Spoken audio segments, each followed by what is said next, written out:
Hello दोस्तों, नमस्कार। आपका हमारे YouTube चैनल में स्वागत है। और हम लोग देख रहे थे यूपी स्पेशल। आज शायद इसकी लास्ट क्लास हो जाएगी, तो आगे फिर देखेंगे कौन सी क्लास स्टार्ट करनी है, लेकिन आज ये फिनिश हो जाएगा। तो एग्रीकल्चर में कल पढ़ रहे थे लास्ट में, तो उसमें थोड़े से बचे हुए थे क्वेश्चन, उनको देख लेते हैं एक बार। वह कंद फसल जिसे गरीब का मित्र कहा जाता है, आलू को। ठीक है, वह कंद फसल जिसके गरीब का मित्र कहा जाता है, उसे आलू आलू को कहते हैं ये। ठीक है, ये तो लगभग करंट से क्वेश्चन है, देख लेते हैं। 2017-18 के अनुसार दाल के वैश्विक उत्पादन में भारत का स्थान कहाँ है। ठीक है, भारत का स्थान पूछ लिया है, तो इसमें भारत का भी पूछ सकता है, यूपी का भी पूछ सकता है। अगर पूछा जाए कि मतलब इंडिया में सबसे ज़्यादा दालों का प्रोडक्शन कहाँ होता है, तो वो अभी शायद एमपी में है, एक बार देख लीजिएगा। और विश्व में दालों का प्रोडक्शन के मामले में दूसरे स्थान पर है इंडिया। ठीक है, और नेक्स्ट देखते हैं। उत्तर प्रदेश में किस स्थान पर जो है कृषि कुंभ 2018 का आयोजन किया गया था, वो लखनऊ था। ठीक है, लखनऊ में ये आयोजन कृषि कुंभ 2018, ठीक, कृषि कुंभ 2018 किया गया था। आ जाते हैं उत्तर प्रदेश के उद्योग, व्यवसाय और रोजगार पे। ठीक है, यहाँ देखते हैं। उत्तर प्रदेश का वह जिला जहाँ ताला उद्योग प्रसिद्ध है, उसे अलीगढ़ में ताला उद्योग सबसे आपको पता ही होगा। ठीक है, और अगर खेल के सामान पूछा जाए तो वो मेरठ है। खेल के सामान सबसे ज़्यादा कहाँ के प्रसिद्ध हैं, तो वो मेरठ है। खेल हो गया, सामान मेरठ में। ठीक है, इसको ध्यान में रखिएगा, क्वेश्चन अच्छा है। आ जाते हैं। उत्तर प्रदेश औद्योगिक क्षेत्र विकास निगम अधिनियम किया गया था किस समय, 1976 में ये अधिनियमित किया गया था, उत्तर प्रदेश औद्योगिक क्षेत्र विकास अधिनियम। ठीक है, अब आ जाते हैं इधर। ये वाला क्वेश्चन करंट से ही है, लेकिन ठीक है 25 में पूछा गया है, तो एक बार देख लेते हैं इसको। ठीक, उत्तर प्रदेश में वर्तमान में कितने जीआई टैग किए गए हैं जो भारत में सबसे अधिक वाले राज्य के रूप में अपना स्थान बनाए हुए हैं। तो अभी ये 75 था, लेकिन अभी इस समय करंट में 77+ हो गए हैं। और अगर इंडिया में सबसे ज़्यादा पूछा जाए तो अभी यूपी और तमिलनाडु दूसरे नंबर पे चलता है। ठीक है, तमिलनाडु सेकंड नंबर पे, तो यहाँ 77+ हैं और यहाँ 69+ है। तो इनको थोड़ा जब भी जाने लगी है तो एक बार सर्च करके देख लीजिए। अगर ये कई बार की क्या होता है कि तमिलनाडु ऊपर आ जाता है, कई बार यूपी ऊपर आ जाता है। अभी यूपी चल रहा है फिलहाल इस समय करंट में, तो अब इतना है। देखो पहला पूछ रहा है, पहला यूपी निवेश शिखर सम्मेलन 2018 मतलब आयोजित किया गया था, 2018 में आयोजित किया गया था यूपी निवेश शिखर सम्मेलन, जिसमें निवेश को आकर्षित करने के लिए सम्मेलन किया जाता है, जिसमें हमारे यहाँ इंडस्ट्रीज लगें, हमारे यहाँ लोग इन्वेस्ट करें। तो इस वजह से ये सम्मेलन किया गया था। कब से स्टार्ट हुआ है, पहला सम्मेलन कब हुआ था, 2018 में हुआ था। ठीक है, उत्तर प्रदेश वैश्विक निवेश शिखर सम्मेलन जो है 2023 में आयोजित किया गया था, वो लखनऊ में किया गया था। ठीक, उत्तर प्रदेश का वह उत्पाद जिसको 2024 में भौगोलिक संकेतक जीआई टैग का दर्जा दिया गया, अमरोहा की ढोलक थी, मैनपुरी की तारकसी थी, संभल का हार्न कॉफ्ट था। तो अगर आप इसको याद रखिए कि ये कई बार होता है कि आपको ओडीओपी नहीं याद, मतलब ये वाला नहीं याद है जीआई टैग, लेकिन आपको ओडीओपी याद है। ठीक है, ओडीओपी याद है, तो आप उससे क्वेश्चन आप सही करके आ जाएंगे। कई बार होता है कि मतलब हमने नहीं पढ़ पाए या कहीं से दिक्कत आ गई तो नहीं पढ़ लिया, तो इस वजह से नहीं पढ़ पाए, तो लेकिन ओडीओपी याद है तो आप उससे मतलब उससे लिंक करके पढ़ ले जाएंगे, मतलब आप क्वेश्चन सही कर ले जाएंगे। तो इसको जरूर देख लीजिए करिए। आइए नेक्स्ट देखते हैं। उत्तर प्रदेश फिल्म नीति 2018 के अनुसार उत्तर प्रदेश में शूट की गई फिल्मों के लिए अधिकतम कुल सब्सिडी उपलब्ध है। इसमें कह रहे हैं कि उत्तर प्रदेश में आधे शूटिंग दिनों के लिए 1 करोड़ रुपए और 2/3 शूटिंग दिनों के लिए 2 करोड़ रुपए। मतलब अगर शूटिंग आधे दिन की जाएगी, मतलब जैसे 30 दिन की शूटिंग है तो 15 दिन यहाँ पे किया जाए तो 1 करोड़ रुपए, लेकिन अगर 2/3 दिन हमारे यहाँ मतलब हुआ तो उसमें क्या होता है कि फिर वो उसको 2 करोड़ की वो सब्सिडी देते हैं हमारी गवर्नमेंट उत्तर प्रदेश, ताकि ये प्रमोट हो सके। आ जाते हैं इधर। उत्तर प्रदेश इलेक्ट्रिक वाहन विनिर्माण एवं मोबिलिटी नीति 2022 के तहत इलेक्ट्रॉनिक दोपहिया वाहन खरीदने वाले उपभोक्ता को प्रदान की जाने वाली एक मुश्त प्रोत्साहन राशि प्रति वाहन कारखानों का लागत 15%, जो अधिकतम 5,000 क्रय सब्सिडी पर है। कुल मिला के ये कह रहा है कि जो इलेक्ट्रिक वो होती है, गाड़ियाँ होती हैं, बाइक होती हैं, उन पे क्या करते हैं कि हम ये सब्सिडी देती है गवर्नमेंट, कि चूँकि उससे कार्बन डाइऑक्साइड एमिशन कम हो जाता है। तो इस वजह से वो कह रहे हैं कि मैक्सिमम हम 15%, वो भी कितना, कारखाना की जो लागत होगी उसका 15%, और मैक्सिमम मतलब मिनिमम इतना होगा 15% देंगे, और मैक्सिमम 5,000 से ज़्यादा नहीं देंगे, मतलब 5,000 से ज़्यादा नहीं होगी। अगर एक बाइक खरीद रहे हैं तो इतना आपको सब्सिडी मिलेगी। ठीक है, ऊपर से आ जाते हैं। संस्था ने छठा उत्तर प्रदेश स्वास्थ्य शिखर सम्मेलन लखनऊ में, ये भी इम्पोर्टेंट है, कई बार ये भी होता है कि जैसे स्वास्थ्य शिखर सम्मेलन कहाँ हुआ, लखनऊ में हुआ, तो ये इम्पोर्टेंट है। ऊपर से कौन सी संस्था करवा रही है, CII, तो ये भी संस्था की भी याद रखिए, क्योंकि इस समय जो है पूछ रहे हैं ये लोग, UPSSC के लोग एग्जाम। दीनदयाल हस्तकला संकुल व्यापार सुविधा केंद्र कहाँ स्थित है, वाराणसी में है। डीजल लोकोमोटिव वर्क्स फैक्ट्री, ये भी वाराणसी में ही है। फिरोजाबाद शहर जो है कांच की चूड़ियों के लिए प्रसिद्ध है। तो ये जान लीजिए, ये 3 क्वेश्चन ऐसे हैं जो ना PCS, RO, लोअर हर जगह आपको मिलेंगे, और UPSSC के द्वारा भी वही पूछा गया, देखो ना, तो आप लोग इसको थोड़ा ध्यान रखिएगा। आधुनिक उपयोग के लिए टेबल वेयर जैसी चमक वाली विशेषीकृत चमकदार वस्तुएं उत्तर प्रदेश का वह क्षेत्र जहां उत्पादित की जाती हैं। चिनाहट और मासेलिया में ये की जाती हैं। कानपुर में स्थित लाल इमली मिल वस्त्र के लिए प्रसिद्ध है। लाल इमली मिल कंबल होता है एक, ठीक है। तो इसका एक कारखाना था, बहुत पहले ये चलता था अंग्रेजों के टाइम में, बाद में हुआ कि इसको बंद कर दिया गया था, लेकिन अभी फिर जो है उसका पूरा नवीनीकरण कर रहे हैं। तो इस वजह से ये क्वेश्चन मतलब इस समय लाइमलाइट में बना रहता है, बराबर कहीं ना कहीं आपको मिल जाता है। आ जाते हैं इधर। उस श्रेणी के सिलिका बालू पत्थरों के बड़े भंडार क्रमशः इलाहाबाद, चित्रकूट जिलों के क्षेत्रों में पाए जाते हैं, जो उत्तर भारत के कांच उद्योग की आपूर्ति का पारंपरिक स्रोत रहे हैं। इस शंकरगढ़ और बरगढ़, ठीक है। शंकरगढ़ कहाँ, इलाहाबाद में है। चित्रकूट में क्या है, बरगढ़। ये क्या है, यहाँ कांच उद्योग पाए जाते हैं, मतलब सिलिका बालू जो होती है उसमें कांच पाया जाता है। तो इस वजह से ये भी क्वेश्चन काफ़ी बार पूछा गया है, तो आप इनको याद रखें। उत्तर प्रदेश का वह जिला जो काली मिट्टी के बर्तनों के लिए प्रसिद्ध है, आजमगढ़। ये भी ODOP में शामिल है, ध्यान रखिएगा, ये भी है, सही है। आजमगढ़ में है, काली मिट्टी के बर्तन बनाए जाते हैं। करें, उत्तर प्रदेश में स्पेशल विशेष आर्थिक जोन विद्यमान है, SEZ इसमें 20 लिखा हुआ है, लेकिन इस समय 32 के आसपास हैं। आप लोग इनको एक बार सर्च मार लीजिएगा, मेरे हिसाब से शायद 32 हैं, ठीक है। अब आ जाते हैं नेक्स्ट। उत्तर प्रदेश का एक छोटा शहर अपनी लाल मिट्टी की सजावटी बर्तनों के लिए जाना जाता है, वो है चुनार। चुनार कहाँ पे है, मिर्ज़ापुर में, कालीन भैया, ठीक है, मिर्ज़ापुर में है। और ये गंगा नदी के क्षेत्र में आता है, गंगा नदी यहाँ से इसके पास से गुजरती है। और आपको पता हो कि चुनार का किला, चुनार फोर्ट, जहाँ पे शेरशाह सूरी और बाबर जैसे लोगों ने शासन किया है, वहाँ पे मतलब उस क्षेत्र में।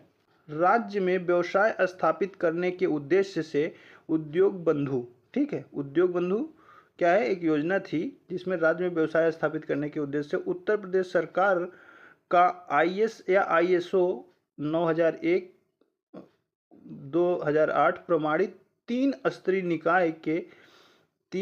निकाय हैं, और यह सभी औद्योगिक अनुमोदनों को समाहित करता है, ठीक है। 3 हैं, 3 स्तरीय निकाय के लिए, जो पंचायती राज में आते हैं ना, वो 3 स्तरीय निकाय, ठीक है। भारत के सॉफ्टवेयर निर्यात की दृष्टि से उत्तर प्रदेश का स्थान क्या है, दूसरा स्थान है। ठीक है, यहाँ से चूँकि आपको पता ही है कि सॉफ्टवेयर इंडस्ट्री हमारे यहाँ काफ़ी है, उधर नोएडा हो जाती है, इधर आईटी सिटी अगर पूछा जाए तो आईटी सिटी हमारी लखनऊ बनाई जा रही है ना। उत्तर प्रदेश में चमड़ा व्यवसाय आपको पता ही है कि चमड़ा व्यवसाय कानपुर में, देखो कानपुर में है चमड़ा व्यवसाय। अगर ओडीओपी को याद रखें तो दो जगह था, एक था कि आगरा और दूसरा था ये कानपुर आपका ना। तो आ गया फिर यहाँ से आभूषण बाजार। प्रमुख आभूषण बाजार उत्तर प्रदेश के किस शहर में स्थित है? मेरठ में। आभूषण बाजार कहाँ पे है? मेरठ में। अगर खेल के सामान पूछा जाए तो वो भी मेरठ में। ठीक है, अब ये आ जाते हैं, ये क्वेश्चन कई बार पूछा गया है पीसीएस में भी, यहाँ भी आ गया है। आप देखिए, उत्तर प्रदेश में भारतीय वाणिज्य एवं उद्योग मंडल एसोचैम यूपी की स्थापना 1994 में की गई थी। ठीक है, 1994 में एसोचैम यूपी की स्थापना की गई थी। कई बार इसका फुल फॉर्म भी पूछ लेते हैं और वैसे भी पूछ लेते हैं, तो आप इनको थोड़ा ध्यान रखिएगा। आ जाते हैं यहाँ नेक्स्ट, यूपीएसआईडीए का फुल फॉर्म क्या है? उत्तर प्रदेश राज्य औद्योगिक विकास प्राधिकरण। ठीक है, अब ये पूछ लेंगे कि अगर मान लो कि जैसे ये अभी इन्होंने हिंदी में पूछ लिया है, ऐसे कभी इंग्लिश में भी दे दिया, वो इंग्लिश में तो देंगे ही, हिंदी में भी इंग्लिश वाला ही लिख देंगे, तो आपको बड़ी दिक्कत हो जाती है। इस वजह से आप लोग इसको देख लीजिएगा। उत्तर प्रदेश यूपीएसआईडीए का फुल फॉर्म जो है Uttar Pradesh state industrial development corporation होता है। 2016 में इसे पुनर्गठित किया गया था और इसका काम सबसे बड़ा ये होता है कि इन्वेस्टमेंट को बढ़ाना यूपी में, इंडस्ट्री एरिया को बढ़ाना और ऊपर से जो है इंफ्रास्ट्रक्चर डेवलप करना, ये इसका सबसे बड़ा काम है। तो इनको ध्यान रखिए ना।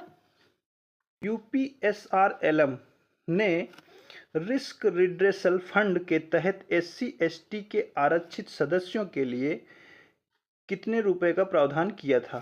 2250 रुपये का प्रावधान किया गया था। अब यूपीएसआरएलएम क्या है? तो यूपीएसआरएलएम जो है, एक यूपीएसआरएलएम का गठन जो है 2011 में एनआरएलएम के तहत किया गया था, जिसका ये मुख्य उद्देश्य ये था कि गरीबों की आजीविका में सुधार के लिए बनाया गया था। ठीक है, और इसमें सबसे बड़ा ये चीज़, मतलब इसके कुछ और जो प्रॉफिट होते हैं, उसका सबसे बड़ा उद्देश्य ये भी है कि गरीबी को कम करना, सेल्फ हेल्प ग्रुप को जो है जोड़ना, गरीबों को, जो गरीब परिवार के लोग हैं। ठीक है, आर्थिक रूप से मजबूत करना, उनको रोजगार के अवसर प्रदान करना, ये सब इनकी खूबियाँ हैं। ठीक है, अब आ जाते हैं यहाँ, देखो दो क्वेश्चन सेम पहले से आ गया है। उत्तर प्रदेश की पहली महिला राज्यपाल सरोजनी नायडू। ठीक है, भारत की पहली महिला राज्यपाल, उत्तर प्रदेश की तो है ही है, भारत की भी पहली महिला राज्यपाल है, यह है सरोजनी नायडू। सरोजनी नायडू का कार्यकाल कब से रहा? 1947 से 49 तक। ठीक है, 1949 तक इनका कार्यकाल रहा है। तो अब इनके बारे में थोड़ा आपको जानकारी होनी चाहिए कि जैसे ये इन्होंने, आपको पता हो कि 1925 कांग्रेस अधिवेशन में इन्होंने अध्यक्षता की थी। ये पहली भारतीय महिला थी जिन्होंने अध्यक्ष बनी थी कांग्रेस की। ठीक है, अभी आपसे ये भी पूछ सकता है कि इनका जन्म स्थान कहाँ था, क्योंकि ये पहली महिला राज्यपाल है। मान लो राज्यपाल पहले पूछ चुका है, तो अब ना पूछ करके कुछ और पूछ लेगा। तो इनका जन्म स्थान हैदराबाद रहा है। ठीक है, अब इनकी कोई, जैसे इनको भारत की कोकिला कहा जाता था। ठीक है, भारत की कोकिला कहा जाता था, पहली राज्यपाल है ही हैं। तो अभी इनसे आपसे नाम पूछ सकता है, किताबों के नाम पूछ सकता है। तो जैसे इनकी एक बुक तो ये है कि द बर्ड ऑफ टाइम। ठीक है, द बर्ड ऑफ टाइम। और अगर ये पूछा जाए कि द गोल्डन, दूसरी बुक ये है the golden threshold, the broken wing. तो ये इनकी बुकों का नाम है, आप इनको कहीं लिख लीजिएगा, याद कर लीजिएगा। ठीक है, आ जाते हैं आगे, देखते हैं। श्री राम नाईक उत्तर प्रदेश के राज्यपाल पद पर रहे हैं 2014 से 19 तक। ठीक है, आ जाते हैं इधर। उत्तर प्रदेश नगर पालिका अधिनियम की वह धारा जिसके तहत स्थानीय निकायों के निदेशक की नियुक्ति की जाती है, धारा 31 खा। आप परेशान मत होइएगा, एजीटीए में परिवहन का कुछ जुड़ा रहा हो, अधिनियम मतलब नगर पालिका को कुछ चैप्टर जुड़ा रहा होगा, इस वजह से ज़्यादा इन्होंने पूछ लिया धारा वगैरह, नहीं तो उन्हें पूछ ही नहीं जाती। ठीक है, जैसे अब ग्रामीण विकास पूछ गया, ग्रामीण विकास लेखपाल में पूछेगा, तो ग्रामीण विकास किसी और में नहीं है, तो इसका मतलब ये थोड़ा ना कि ज़बरदस्ती वो पूछेगा, नहीं, ग्रामीण विकास को लेखपाल में सिलेबस में रखा है, तो इस वजह से सिलेबस में पूछेगा, ठीक है। तो आ जाते हैं नेक्स्ट। हाँ, उत्तर प्रदेश राज्य चिन्ह में दर्शाया गया है, आपको पहले ही बता चुका हूँ। धनुष और बाण, मछलियों की एक जोड़ी। धनुष और बाण राम का प्रतीक है, और ये मुस्लिम सत्ता का प्रतीक हो जाता है, दो मछलियाँ, ठीक है। अब आ जाते हैं इधर। उत्तर प्रदेश के क्षेत्र पंचायतों का अध्यक्ष होता है, प्रमुख होता है ना। क्षेत्र पंचायतों का अध्यक्ष कौन होता है? जो प्रमुख होता है। पंचायती राज की जो कौन सी समिति की सिफारिश पर लाया गया था ये, ठीक है। बलवंत राय मेहता की समिति कब बनी थी? 1957 में, ठीक है। सबसे पहले पंचायती राज कहाँ लागू हुआ? नागौर में। इन्होंने लागू किया था, जवाहरलाल नेहरू ने लागू किया था 2 अक्टूबर 1959 में, ठीक है। तो ये चीज़ें आपको एडिशनल, अब से मतलब किसी भी चीज़ को ऐसे देखिए तो उसको 360 डिग्री एंगल को ऐसे घुमा दीजिए, मतलब उसको हिस्ट्री से भी जोड़ लीजिए, उसको पॉलिटी से भी जोड़ लीजिए, उसका ज्योग्राफी से भी जोड़ लीजिए, उसको सारे एस्पेक्ट उसको घुमा लीजिए, तब आपको लगेगा कि हाँ इस पेपर में कुछ नहीं था। किसी भी पेपर को आपको ये जब लगने लगे ना, ऐसे कर लीजिएगा तो आपको थोड़ा अच्छा रहेगा, आपको फिर दिक्कत नहीं आएगी। कौशाम्बी जो है, कौशाम्बी किसका एक हिस्सा था? किस मतलब मंडल में आता है? तो प्रयागराज मंडल में आता है, ये तो आपको पता ही होगा। उत्तर प्रदेश पिछड़ा वर्ग आयोग अधिनियम में किए गए संशोधन का सटीक वर्णन करता है। 2014 में संशोधन अधिनियम में ने एक अध्यक्ष, 2 उपाध्यक्ष और 25 सदस्यों के पद प्रस्तावित किए हैं, ठीक है। कितने? एक अध्यक्ष, 2 उपाध्यक्ष और 25, ये तो मतलब 28 सदस्यीय आयोग बन जाएगा ये। कौन? उत्तर प्रदेश पिछड़ा वर्ग आयोग, ठीक है। 28 सदस्यीय आयोग बन जाएगा। आ जाते हैं इधर। जिला बनने से पहले शामली जो था, शामली किस जिले की तहसील थी? किस जिले की तहसील थी? वो है मुजफ्फरपुर की तहसील थी।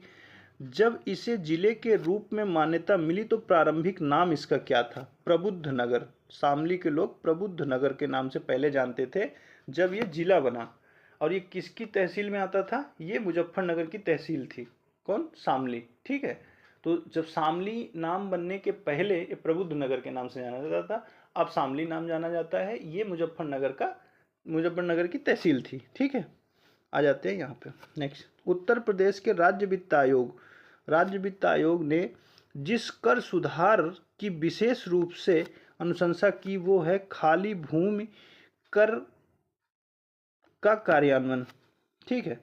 अब देखिए, अब जैसे ये पूछ लिया राज्य वित्त आयोग किस आर्टिकल में आएगा? तो बताइए किस आर्टिकल में आएगा? 243 आई में, ठीक है।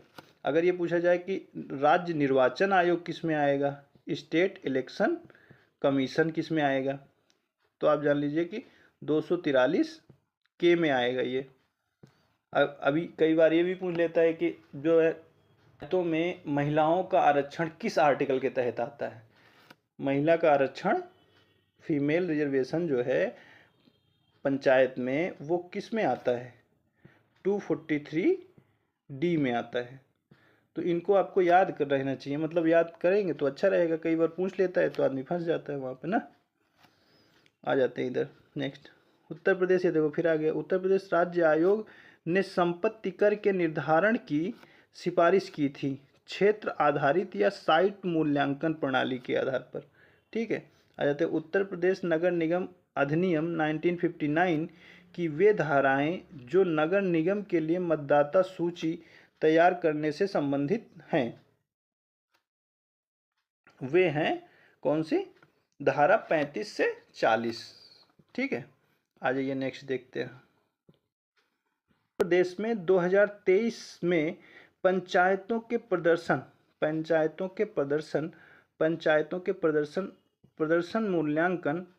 मूल्यांकन और प्रोत्साहन के लिए स्पेस सूचकांक का उपयोग किया गया। पंचायत विकास सूचकांक का उपयोग किया गया था, क्या?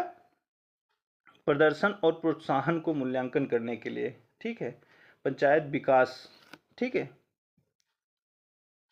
अब आ जाते हैं उत्तर प्रदेश पंचायती राज अधिनियम 1947 के नियम 186 में प्रावधान है वार्षिक लेखा परीक्षण प्रतिवेदन तैयार करना। ठीक है, अब आ जाते हैं इधर। अब ये कह रहा है कि उत्तर प्रदेश पंचायती राज संस्थाओं को 12वें वित्त आयोग का अनुदान समयावधि को कवर करने हेतु था 2005 से 2010 के बीच में समय अवधि के कवर करने के लिए था। अब अभी पूछ लिया जाए कि वित्त आयोग का गठन कौन करता है, तो राष्ट्रपति करता है। वित्त आयोग किस आर्टिकल में आता है, 280 में आता है आर्टिकल। ठीक है, अनुच्छेद 280 में आता है। और इसकी सबसे बड़ा जो योगदान है वो ये रहता है कि पंचायत के जो खर्चे होते हैं उनको ये स्टेट इलेक्शन कमीशन से अप्रूव्ड करवाता है। स्टेट गवर्नमेंट को रिकमेंड करता है कि मतलब आप इनके खर्चों को बढ़ाइए, या इनको खर्चों को मतलब सही रूप से क्या देना चाहिए वो निर्धारित करवाता है। उत्तर प्रदेश में पिछड़ा क्षेत्र अनुदान निधि के कार्यान्वयन की देखरेख और मौजूदा विकास कार्यक्रमों के साथ इसके अभिसरण को सुनिश्चित करने के लिए इस पे सरकारी निकाय और मंत्रालय उत्तरदायी हैं, पंचायती राज मंत्रालय और राज्य योजना आयोग। ठीक है, राज्य योजना आयोग और सरकारी पंचायती राज मंत्रालय इसके लिए जिम्मेदार है। संविधान ये देखिए आ गया 280 के तहत पंचायतों के संसाधनों की अनुपूर्ति के लिए राज्य की संचित निधि के संवर्धन राष्ट्रपति की सिफारिश करने के लिए उत्तरदायी है केंद्रीय वित्त आयोग। ठीक है, आ जाते हैं यहाँ उत्तर प्रदेश में पंचायती राज अधिनियम के अंतर्गत खंड शब्द का तात्पर्य क्या है। धारा 3 के तहत निर्दिष्ट क्षेत्र पंचायत का पंचायत क्षेत्र। ठीक है, आ जाइए। उत्तर प्रदेश में पंचायती राज संस्थाओं के 3 स्तरों की लेखा परीक्षा के लिए उत्तरदायी प्राथमिक अधिकारी होता है, मुख्य लेखा परीक्षक अधिकारी या सहकारी समिति या पंचायत। ठीक है, आ जाते हैं नेक्स्ट। भारतीय संविधान का वह भाग जिसके अंतर्गत पंचायत के लिए प्रावधान किया गया है, भाग 9। और संविधान संशोधन कौन सा, 73, 74। अगर ये पूछा जाए कि इसमें कितने विषय हैं, जिसमें 29 विषय हैं। ये अगर ये नगर पालिका वाले में पूछा जाए तो इसमें 18 विषय हैं। आप लोग इनको थोड़ा ध्यान रखिएगा, पढ़िएगा।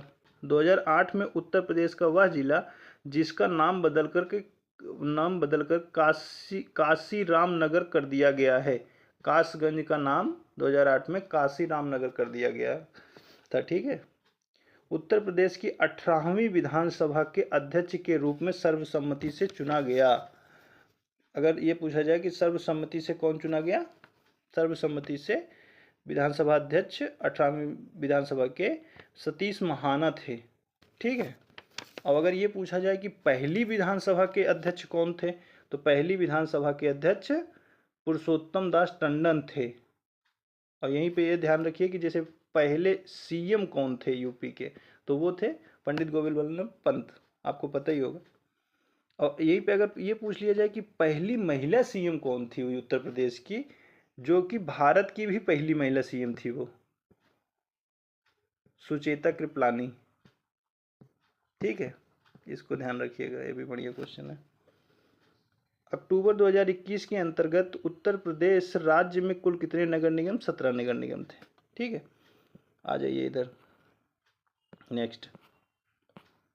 देखिए ये ज़्यादातर क्वेश्चन करंट के होंगे, लेकिन जो वैसे हैं मैं पढ़ देता हूँ इनको जल्दी जल्दी। ठीक, उत्तर प्रदेश का वह रेलवे स्टेशन जिसका नाम बदल करके स्वामी परमहंस कर दिया गया है वह बनी है। ठीक है, परमहंस कर दिया गया, बनी का नाम, रेलवे स्टेशन का नाम बदल करके। ठीक है, उत्तर प्रदेश वैज्ञानिक जिनको 2021 में जी प्रोटीन युक्त रिसेप्टर्स के क्षेत्र में उनके योगदान के लिए शांति स्वरूप भटनागर पुरस्कार से सम्मानित किया गया है, वो हैं अरुण कुमार शुक्ल। ठीक है, AGTA 2025 में पूछा गया है, तो ध्यान रखिएगा, अरुण कुमार शुक्ल। ठीक है, उत्तर प्रदेश का वह विश्वविद्यालय जिसकी स्थापना 2016 में हुई कानपुर में स्थित है, हार्ट कोर्ट बटलर तकनीकी विश्वविद्यालय था, ये 2016 में स्थापित हुआ था। आ जाते हैं नेक्स्ट। अब ये कह रहा है कि उत्तर प्रदेश सरकार ने पेरिस ओलंपिक और पैरा ओलंपिक्स 2024 के ओलंपियंस और पैरालंपियंस को कुल पुरस्कार राशि वितरित की गई है 22.70 करोड़। ठीक है, 22 करोड़ 70 लाख कुल मिलाकर के ये है, 22 करोड़ 70 लाख जो है दिया गया है। अब पैरा ओलंपिक्स के बारे में पढ़ सकते हैं, ओलंपिक्स के बारे में पढ़ सकते हैं, तो इनको देख लीजिएगा। अब खासतौर पर जो यूपी से रिलेशन रखते हों, जिनको कोई पुरस्कार दिया गया हो, जिनको पुरस्कार राशि दी गई हो, उनके बारे में ज़रूर पढ़ लीजिएगा, किस खेल से संबंधित हैं, किस डिस्ट्रिक्ट से संबंधित हैं, तो इन चीज़ ध्यान रखिएगा। ठीक है, वह शहर जहां उत्तर प्रदेश सरकार ने अटल युवा महाकुंभ का उद्घाटन किया, लखनऊ में। ठीक है, मिशन शक्ति प्रारंभ किया गया सन 2024 लिखा हुआ है, लेकिन मुझे जो याद आ रहा है वो 2020 है। इनको देख लीजिएगा, ये चूँकि महिलाओं की सुरक्षा के से संबंधित था ये मिशन शक्ति, तो उनकी सुरक्षा बढ़ाने के लिए ये आप देख लीजिएगा कि, लेकिन इसका ये है कि 2020 में हुआ था, लेकिन इन्होंने 2024 लिख रखा है। उत्तर प्रदेश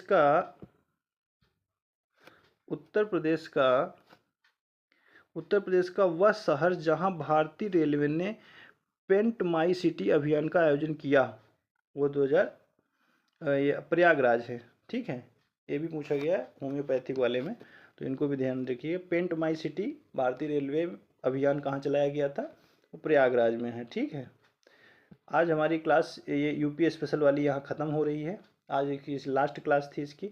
आपको इसकी पीडीएफ के लिए हमारा टेलीग्राम चैनल ज्वाइन कर लीजिए, सारी पीडीएफ हूबहू आपको मिल जाएंगी क्लास वाइज, तो इसमें कोई दिक्कत नहीं है। और कोशिश करिए ज़्यादा से ज़्यादा लोगों तक इसको शेयर करिए, और आप लोग ये भी कमेंट कर सकते हैं कि अगला कौन सा ऐसा लेक्चर है जो आपके लिए यूजफुल होगा, ज़्यादा नंबर जहाँ से गेन हो सके वो चीज़ शुरू कर सके और उसको भी ख़त्म किया जाए। ठीक है, तो ये किताब मुझे पूरी, ये बुक पूरी ख़त्म करनी है PYQ आप लोगों के लिए। ठीक, तो ज़्यादा से ज़्यादा लोगों तक आप लोग शेयर करिए इसको। चलिए फिर मिलते हैं, धन्यवाद।